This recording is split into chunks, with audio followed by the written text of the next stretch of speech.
mtumishi wa Mungu alipozungumza na yeye, haleluya, bindu bichejanga. Haleluya. Mungu alipozungumza na yeye, akasikia amani kwenye moyo wake, akaenda nyumbani.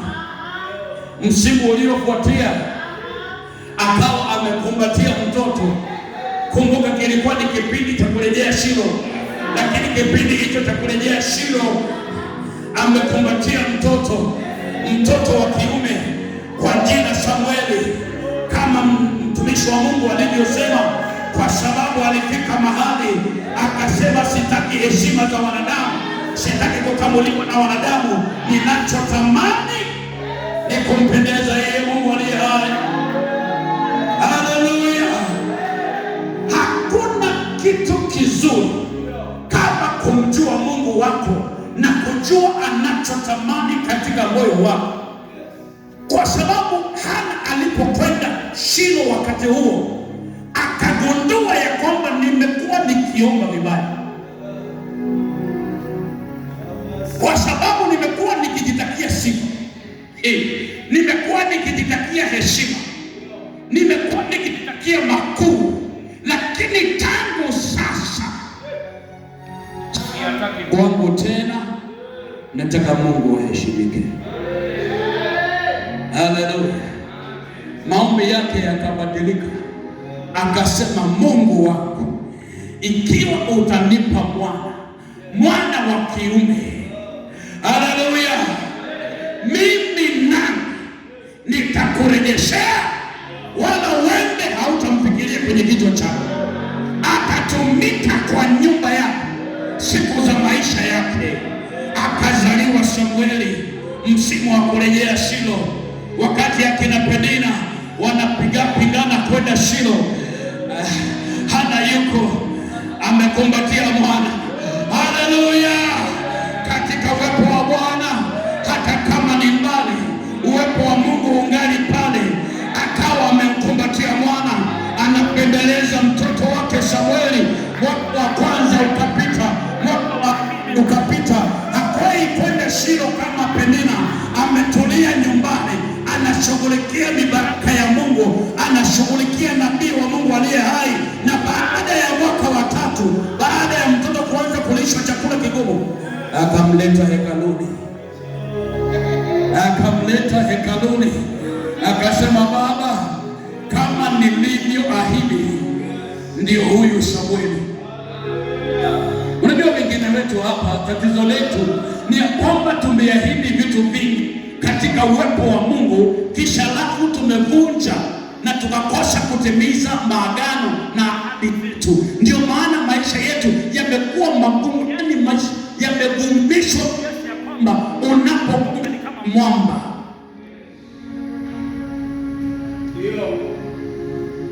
Haleluya. Wengine tunapoona kitabu kama hiki tunaumwa na kichwa. Haleluya. Kwa sababu tunapoangalia pale hatuoni jawabu la tatizo letu. Tunaona ongezeko la tatizo, nikitoa nitapungukiwa, lakini Hana akamleta mtoto wa pekee hekaluni. Baba, kama nilivyoahidi, ndio huyu Samueli, nimemrudisha kama nilivyoahidi kwenye nyumba yako.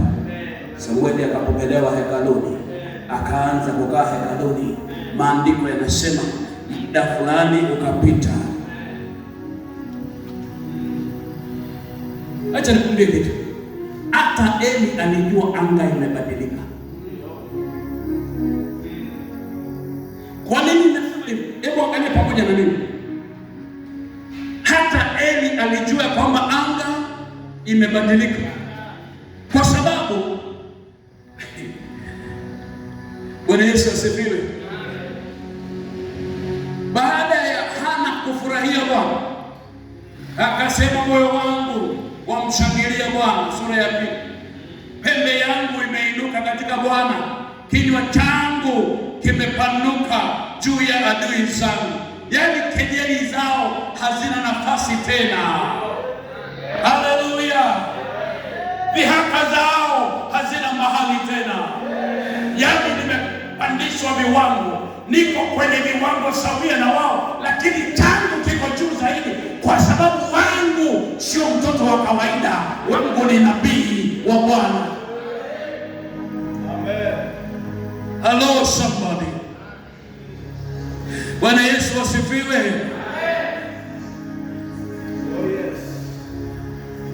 Ukiangalia tunapoendelea kule nyuma,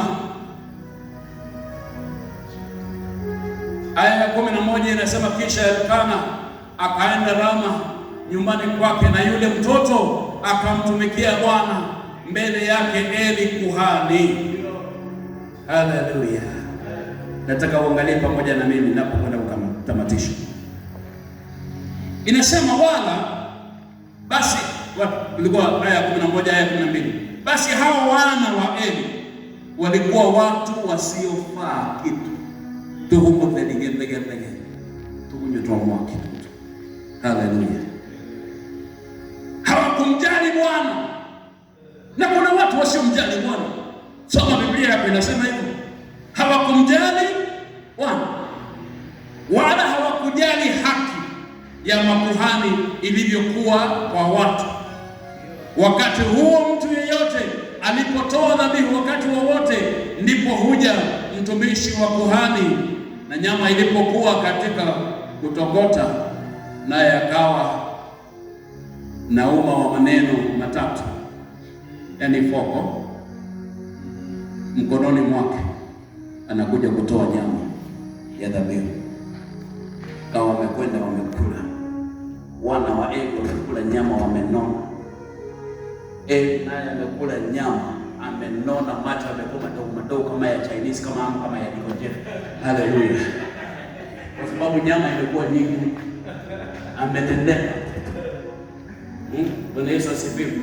Amekuwa kidudu mtu. Sasa hata kule kukaa kwenye mwimbo wa hekalu ni kwa sababu hakuwa anaweza kufanya activity, alikuwa amenenepa mno, amenona. Haleluya. Sasa hebu angalia pamoja na mimi. Inasema watu ndio yamati hali ya koroka. Mnajua kukoroka nini? Kukoroka ni ulafi. Watu walikuwa walafi. Inasema tena, kabla ya kuteketea za mafuta, kuja mtumishi wa kuhani akamwambia yule mwenye kulitoa dhabihu, mtolee kuhani nyama ya kuoka. Yaani walipenda kula nyama sana. Maandiko yanasema aya 17, hivyo dhambi yao wale vijana ilikuwa kubwa sana machoni pa Bwana, kwa maana hao watu walidharau sadaka ya Bwana. Lakini Samueli alikuwa akitumika mbele za Bwana, naye alikuwa kijana mwenye kuvaa naivera ya kitani. Tena mamaye kumfanyizia kanzu ndogo na kumletea mwaka kwa mwaka hapo alipokwea pamoja na mumewe ili kutoa dhabihu. Haleluya. Bwana Yesu asifiwe. Yaani huyu mama alikuwa ni mama wa kipekee. Baada ya kutoa dhabihu ambayo ni Samueli, hakuiachia pale. Alikuwa anahakikisha mwaka baada ya mwaka ameshona kanzu nzuri, anakuja kumletea mtoto Samueli, ili kwamba kila wakati akae nadhifu, kila wakati akae sawa. Bwana Yesu asifiwe.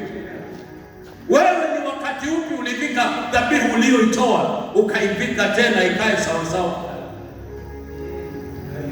Ni siku gani ulifuatilia dhabihu uliyoitoa ukaja kuirembesha zaidi?